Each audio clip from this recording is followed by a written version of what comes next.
always recommend running some sort of knife in your vest. Where I never recommend it, these stupid things right here. Okay, if I don't run a knife here, where do I run a knife?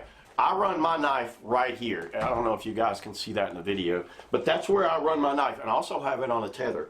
You can see I can access that very fast. There are knives with pull tabs right here. I can do it with my teeth, but I've got this one, and it's got that little flip thing on the back where I can open it really fast. Running a knife out here, and this also even goes for like wreck boaters and kayak fishermen and, you know, sea kayaking. It goes for kayaking in general.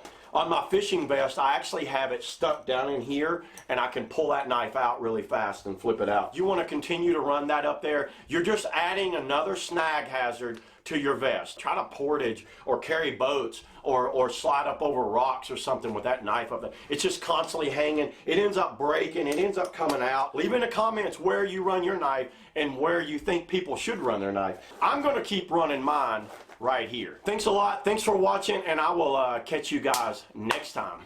Look, they actually have a bottle opener. But if you're not asking for someone to cut their hand, look where you hold here to open bottles. How dumb is that? Yeah.